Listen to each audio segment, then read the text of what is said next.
Boys, today we have two pieces of new movement tech, and if you know me, you know I love speedrunning. So movement tech quite literally brings a smile to my face, and I'm going to show you guys exactly how to do it, and the easiest and best way possible. They're still being figured out, and devs, please be nice.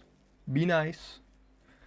Let's get into it though. So there's two pieces of movement tech. The first one is not that great yet, maybe. The second one is good though. I'm gonna show you the first one first. All you wanna do, build a wall, a platform, a ladder, and a chair. It's that simple. It's super simple. Get on the ladder and instantly sit in the chair. Once you hit control or whatever your button to stand is, you will be floating as so. Now, the way this works is you will always be floating at a forward momentum unless you find a slope or a place to put your feet, like to connect your feet to the ground. Now, with this, you will be standing, but you are still glitched. It's weird, it's wacky. Now, what can happen is if you fall off of a slope, like this little, like if I fall off, I'm gonna be floating. So you wanna stay on like a pretty even surface or a easy downhill like that. You know, it's not a drop off. You don't wanna drop off, you'll still be floating. Now, what's good about this is you can run and jump, and you will get height, and you will start flying. It's crazy. This is good for traversing the map. Also, if you have daggers or sickles, anything that projects you forward when you charge attack, just hold it out, charge, and then cancel before your attacks actually like connect. And doing that will propel you forward faster. So, I mean, it's pretty sick, dude. This could be really good for speedrunning, but it's the only downside is in order to stop yourself, you need to either sit down again or climb a ladder again. It is very weird, very buggy. Think about the speed running, dude. This could be absolutely insane for getting straight to Burgle, straight to the next boss fight, straight to the new zone over here, the pumpkin patch, the garden, whatever. It could be insane. But I was thinking of something. If you had a platform, say you're not speed running, you're just doing this in a regular game, you have one elevated platform, and across the map, you have another elevated platform at the same height. You put a chair here and a chair here. You sit in this chair, do the glitch, fly to this chair, sit down, you basically teleported slowly.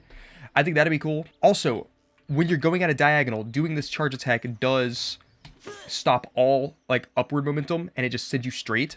So I was thinking if you got upward momentum, jumped, and you know under Burgle's little tracks here, like under his butthole, he has like a ladder. I think if you charge dash into that ladder, climb it, you wouldn't be bugged anymore. So I think that'd be pretty cool for speedrunning. And so far with this method, there's no way to get down, so it's kind of trash. Now with this, like I said, if you're moving diagonally up, you can charge and cancel right before your attack hits to just go straight. Now if you want to completely stop, let the full charge attack go out. You don't want to block it. Now you're just in a complete standstill. You can move around 360. Even if you're moving really fast, you can just pull back on the S key. And as you see, I'm slowing down. So anyways, on with the next method. It is so much better and could actually be really good for speedrunning. I'll show you what I mean. All right, so this is what we have. Don't worry about this. Just focus on these three walls here. So what I've done is I've placed three walls, a platform on the top of the second one, and a bounce web on that one, phasing through the wall just a bit. Now, the way I've done it here gives you the most speed horizontally, and that's what you want with this method. You have a chair phased into the wall just a bit, as close as you can into the wall before it doesn't let you sit down anymore. You see my lounge button still lets me lounge. If I put it any further, it would not let me sit. So this is how it works. You sit down, either enter your menu, do this, leave, or enter photo mode, leave. I like doing that one, it's just simpler. And then jump. Once you hit that bounce web, it launches. Yeah, as you can tell. As you can tell, it launches you. You actually gain a lot of speed with this one. And the way I did it, I think is the fastest way. I haven't seen anyone do it the way I've done it yet, and I'll show you exactly what I mean. And the only way to get down from this is having a dandelion tuft or landing on something high enough. Or you'll do that. Yeah, you don't want to do that. Now, to show you how to build this, super simple. Drag a wall, 3 up, get you a floor, place it on the top of that second one, just like that. Go ahead and build you these. Build all 3 walls. Build your platform. Get you a bounce web. Get up here, you want to snap to grid. Press Z to snap to grid, or whatever it is on controller.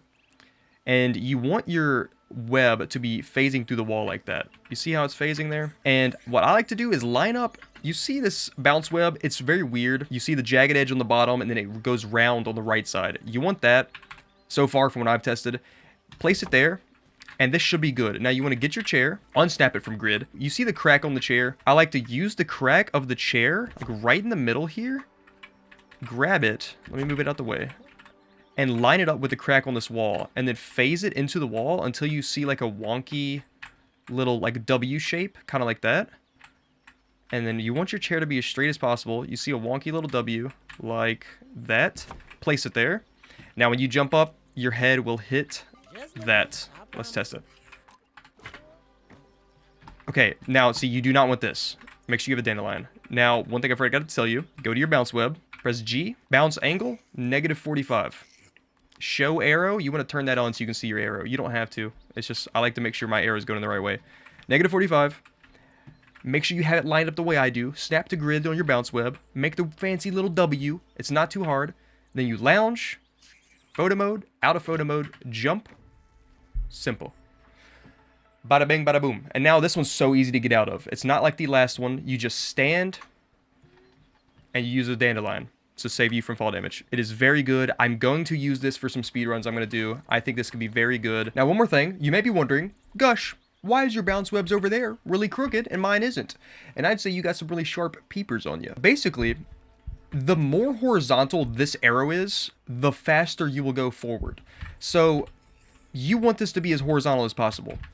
Now, I don't remember exactly how I got it like that. I just fiddled with it. Now, if you look at this arrow versus this arrow, one of them is more slanted, and it's obviously this one. So if you can get your bouncer to be weirdly like crooked like this, which I did snap to grid, and you see it's just weird. The more horizontal, the better. If you can get it, like, look, it just snapped. Fiddle with it. I do maybe think it's because it's on a diagonal. If we look at the map, I'm looking diagonally, and this one, I'm looking straight north. So maybe it's a diagonal thing. I don't know. Let's see if we can actually do it. Honestly, just jump around, fiddle with it, move in and out, move behind the wall. Maybe different wall textures would work, like a mushroom wall, pumpkin wall. I don't know. So basically, the more horizontal you get it, the better. Fiddle with it. Let me know how it goes, because your boy needs the speedrun tech. And that's about it, guys. If you did enjoy the video, let me know down in the comments. And if this helped you out, subscribe. And I'll be seeing you guys later.